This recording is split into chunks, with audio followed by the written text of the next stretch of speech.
ಇವತ್ತು ಈ ಬಾರಿ ಪ್ರತಿ ವರ್ಷದಂತೆ ಮಾನ್ಯ ಮುಖ್ಯಮಂತ್ರಿಗಳು ಇಲ್ಲಿ ರಾಜ್ಯದಲ್ಲಿರ್ತಕ್ಕಂಥ ಎಲ್ಲ ದೊಡ್ಡ ದೊಡ್ಡ ಸಂಸ್ಥೆಗಳ ಸಿಇಒಗಳ ಜೊತೆ ಒಂದು ಸಂವಾದನ ನಡೆಸಿ ಅವರಲ್ಲಿ ಮುಂದೆ ಕರ್ನಾಟಕ ರಾಜ್ಯ ಸರ್ಕಾರದ ಕಡೆಯಿಂದ ಅವರ ಏನು ಅಪೇಕ್ಷೆಗಳಿದೆ, ಕುಂದುಕೊರತೆ ಏನಿದೆ, ಮತ್ತೆ ರಾಜ್ಯ ಈ ರೀತಿಯಾದಂಥ ನಾಯಕತ್ವದ ಸ್ಥಾನನ ITBT ಅಲ್ಲಿ ಏನು ಹೊಂದಿದೆ ಆ ನಾಯಕತ್ವ ಸ್ಥಾನನ ಉಳಿಸ್ಕೊಂಡು ನಾವು ಹೋಗ್ಬೇಕಂದ್ರೆ ಯಾವ ರೀತಿಯಾದಂಥ ಯೋಜನೆಗಳನ್ನ, ಯಾವ ರೀತಿಯಾದಂಥ ಕಾರ್ಯಕ್ರಮಗಳನ್ನ, ಯಾವ ರೀತಿಯಾದಂಥ ನಿಯಮಗಳನ್ನ ನಾವು ರೂಪಿಸ್ಬೇಕು ಅನ್ನೋದ್ರ ಬಗ್ಗೆ ಚರ್ಚೆಗೆ ಇವತ್ತು ಮುಕ್ತವಾದಂಥ ಒಂದು ವೇದಿಕೆಯನ್ನ ಸಜ್ಜಾಗಿತ್ತು. ಸುಮಾರು 200ಕ್ಕೂ ಹೆಚ್ಚು ಬೇರೆ ಬೇರೆ ದೊಡ್ಡ ಉದ್ಯಮಿಗಳು ಬಂದು ಭಾಗವಹಿಸಿ ಸಲಹೆಗಳನ್ನ, ಸೂಚನೆಗಳನ್ನ ಕೊಟ್ಟಿದ್ದಾರೆ. ಕಳೆದ ವರ್ಷ ಕೊಟ್ಟಂತ ಸೂಚನೆಗಳನ್ನ ನಾವು ಯಾವ ರೀತಿಯಾದಂಥ ಕ್ರಮಗಳು ತಗೊಂಡಿದ್ರ ಬಗ್ಗೆ ಕೂಡ ವರದಿ ಕೊಟ್ಟಿದ್ದೀವಿ.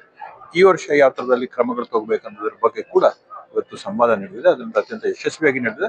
ಇದು ಬ್ಯಾಂಗ್ಳೂರ್ ಟೆಕ್ ಸಮಿಟ್ಗೆ ಏನು ನವೆಂಬರ್ 18, 19, 20ನೇ ತಾರೀಕು ನಡೆಯುತ್ತೆ, ಅದಕ್ಕೆ ಒಂದು ಪೂರ್ವಭಾವಿಯಾದಂಥ ಸಭೆ.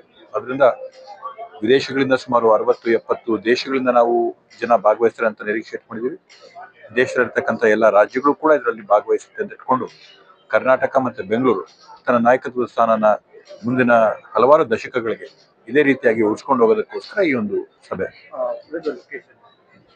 ಈ ಒಂದು ಕಾರ್ಯಕ್ರಮನ ಈ ಹಿಂದೆ ಕಳೆದ ಒಂದು 8-10 ವರ್ಷದಿಂದ ನಾವು ಬೆಂಗಳೂರು ಪ್ಯಾಲೇಸ್ ಅಲ್ಲಿ ನಾವು ನಡೆಸ್ಕೊಂತಾ ಬಂದಿದ್ವಿ.